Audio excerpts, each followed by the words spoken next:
Hello, dear students. In the previous lecture, we have already discussed the various classification of conflict as well as concept of conflict. In this lecture, we are going to discuss what are the consequences or we can say outcome of conflict, or what are the positive and negative aspects of conflict as well as conflict management. Now let us start the consequences of conflict. Consequences means outcome or we can say results of conflict. क्या कलह जो दंगा फसाद है, जो लड़ाई है, उसका परिणाम क्या होता है और क्या इसके पॉजिटिव और नेगेटिव एस्पेक्ट हैं, क्या जो है ऋणात्मक और क्या नेगेटिव फॉर्म में इसके क्या पहलू हैं, जिनके ज़रिए क्या होता है कहीं ना कहीं ऑर्गेनाइजेशन में कन्फ्लिक्ट होता है और उसका परिणाम नेगेटिव में जाता है. तो first one we have discuss the positive aspects. Means here discuss वो हमें क्या क्या जो है फ़ायदे होंगे, बेनिफिट होंगे अगर एक ऑर्गेनाइजेशन में कन्फ्लिक्ट होता है, तो उसके क्या फ़ायदे हैं और क्या उसके नुकसान है. देखिए, कोई भी कंसेप्ट होता है तो उसका कुछ फ़ायदे होते हैं, उसके पीछे उसके कुछ नुकसान भी होते हैं. कुछ नुकसान होते हैं तो उसके कुछ बेनिफिट भी होते हैं. तो फर्स्ट वन में discuss the positive aspect of conflict. First one is opportunity. देखिए, जब तक हम हमारे बीच में कम्युनिकेशन नहीं होगा, इंटरेक्शन नहीं होगा, जब तक कन्फ्लिक्ट नहीं होगा, जब तक इंडिविजुअल स्ट्रेस टेंशन में नहीं आएगा और जब तक वो जो है अपने आप को ग्रेड अपडेट नहीं करेगा, ठीक है. और अगर वो अपने आप को ग्रेड अपडेट कर रहे हैं तो कहीं ना कहीं क्या है, अपने गोल को अचीव कर पाएगा, सक्सेसन कर पाएगा. तो दैट इज़ द अपॉर्चुनिटी. उसको अवसर मिलेगा, मौका मिलेगा. इनोवेशन, अपने आप को अपडेट न्यू तभी कर पाएगा जब वो ही नहीं है कि भाई पुरानी टेक्नोलॉजी पे चला आ रहा है, ठीक है, लेकिन मार्केट में क्या हुआ, टेक्नोलॉजी चेंज हुई, कन्फ्लिक्शन की सिचुएशन क्रिएट हुई फर्स्ट ऑफ ऑल, बट उन्होंने क्या किया, उसको फेस किया. फेस करके उन्होंने मार्केट में एज पर द इंटरेस्ट और taste of the consumers they implement their new technology machinery, ठीक है. और क्या हुआ, ग्रोथ कर गया. इनोवेशन, अटेंशन, इंडिविजुअल बिल्कुल अटेंटिवली काम करेगा, वो तभी कर पाएगा जब उसके सामने कोई चैलेंज होगा, ठीक है. फेस चैलेंज को भी फेस तभी कर पाएगा. कोहेसिवनेस, एकजुटता बढ़ती है. Overcome frustration. देखिए, इंडिविजुअल फ्रस्ट्रेशन कब होता है, मान लीजिए दो लोगों के बीच में कम्युनिकेशन गैप क्रिएट हो गया, फ्रस्ट्रेशन, टेंशन, डिप्रेशन. लेकिन अगर कम्युनिकेशन गैप क्रिएट नहीं होता है, both equally cooperate and coordinately जो है इंटरेक्ट करते हैं और अपने गोल को अचीव सक्सेस करते हुए चलते हैं, at that case overcome frustration. That are the positive result of the conflict. Second है आपके नेगेटिव एस्पेक्ट कि नेगेटिव फॉर्म में क्या नुकसान है अगर लड़ाई झगड़े होते हैं तो उसके. हाई टेंशन, बिल्कुल सही बात है. देखिए, आदमी बहुत ही टेंस हो जाता है, बहुत ही डिप्रेशन में चला जाता है और कहीं ना कहीं क्या होता है, उसका नेगेटिव परिणाम भी हो सकता है, नुकसान भी हो सकता है. फॉर एग्जांपल, मान लीजिए एक स्टूडेंट है, ठीक है, वो बहुत स्टूडेंट का नहीं, हमें ऑर्गेनाइजेशनल का ही एग्जांपल लेते हैं. इसमें एक ऑर्गेनाइजेशन में एक एम्प्लॉयज़ काम कर रहा है, लेकिन उसका क्या हुआ कि कहीं ना कहीं जो उसके सामने अपॉर्चुनिटीज़ आई, जो इनोवेशंस आई, उनको कहीं ना कहीं क्या किया, उन्होंने इग्नोर किया, नेगलेक्ट किया. एट दैट केस क्या होगा, वो मार्केट में सर्वाइव नहीं कर पाएगा, बिकम टेंशन में आ जाएगा, डिप्रेशन में आ जाएगा और जॉब को छोड़ देगा. घर पे कन्फ्लिक्शन की सिचुएशन क्रिएट हो जाएगी और वो मेंटली जो है डिप्रेस भी हो सकता है, ठीक है. तो इसका क्या हुआ, नेगेटिव परिणाम हुआ. सेकंड वन, जैसे डिससेटिस्फाई. बिल्कुल, देखिए, सेटिस्फैक्शन मीन्स पॉजिटिव.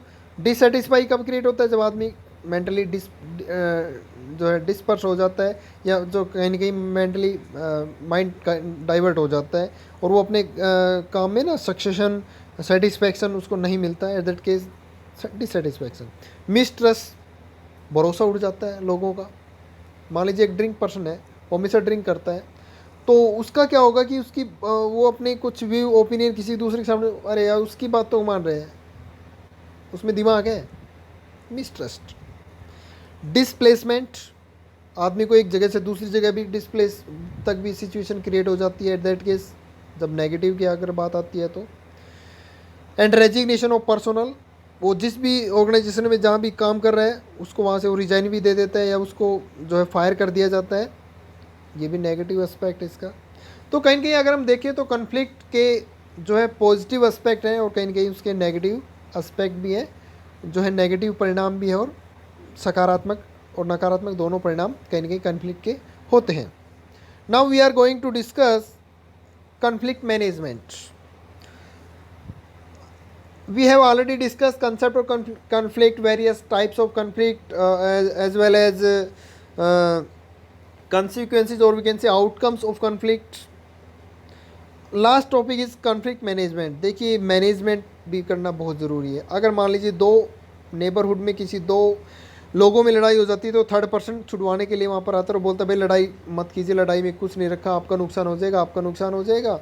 और कहीं ना कहीं क्या होता है, दोनों पार्टी और ज़्यादा अपोजिशन में चली जाएंगी कहीं ना कहीं, और क्या होगा, दोनों का बहुत भारी नुकसान हो सकता है। तो वो उनको सुलझाने के लिए आता है। तो इसलिए हमें कॉन्फ्लिक्ट को मैनेज करना भी आना चाहिए। कॉन्फ्लिक्ट मैनेज कैसे कर सकते हैं हम, depend on the situation, matter करता है सिचुएशन कैसी है। ठीक है, अगर दो बहुत ही पर्सन हाइपर एक्साइट होकर आपस में लड़ाई कर रहे हैं तो उनको तो थर्ड मेथड यूज़ किया जाएगा। ठीक है, तो कहीं के हम कुछ एक पॉइंट्स इसमें डिस्कस करते हैं ऑर्गेनाइजेशनल पॉइंट ऑफ व्यू से। फर्स्ट वन है by bureaucratic approach deals with vertical authority. भाई आप ऑर्गेनाइजेशन में जिसकी जो ड्यूटीज है, जिसकी जो रिस्पॉन्सिबिलिटी है वो असाइन कर दीजिए। ठीक है, वर्टिकल फॉर्म में। और ये नहीं है कि pass order, norms, regulations, authorities, no. अगर वहाँ पर वो प्योरली क्या है, तानाशाही है। और ब्यूरोक्रेसी में क्या होता है, central organisational point of view से चला जाता है। और कहीं ना कहीं क्या होता है, ऑर्गेनाइजेशन में each and every employees doesn't success in their goal. But if you are assign their duties, responsibilities as per their skill और knowledge, they always be give their positive result, and organization will always be achieve their goal.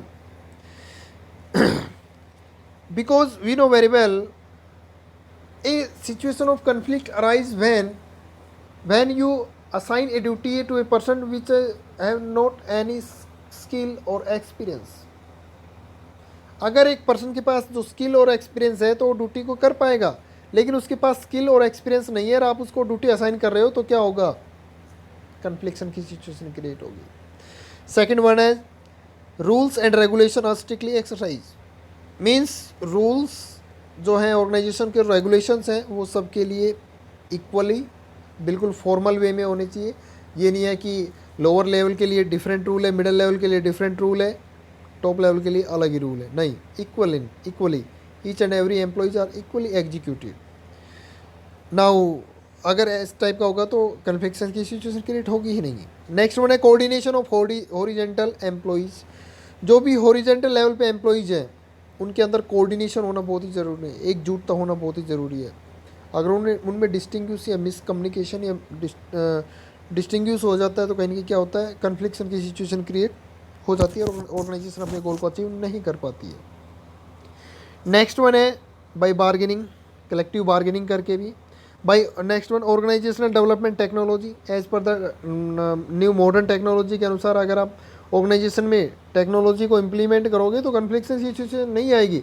देखिए confliction की situation क्यों आई organisation में, हम पुरानी technology को use कर रहे थे, मार्केट में हमारा प्रोडक्ट सेल आउट नहीं हुआ, कंपटीटर ने आके अपना प्रोडक्ट निकाल दिया और उसका प्रोडक्ट मार्केट में बिक रहा है, हम तो आ गए ना क्रिटिकल सिचुएशन में, we face conflict situation.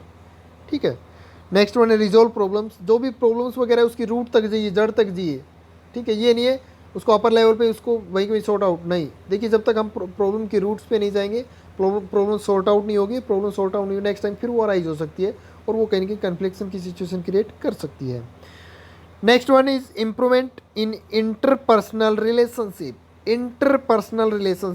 To और मोर पर्सन, टू और मोर ग्रुप्स, और एक होल ऑर्गेनाइजेशन में लोगों में पॉजिटिव रिलेशनशिप क्रिएट, बिल्कुल फ्रेंडली और फ्रेंकली बिहेव।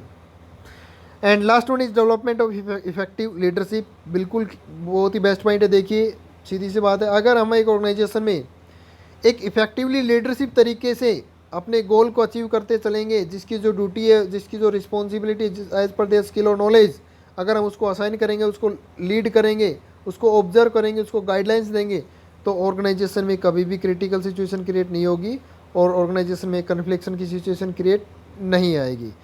Thanks students.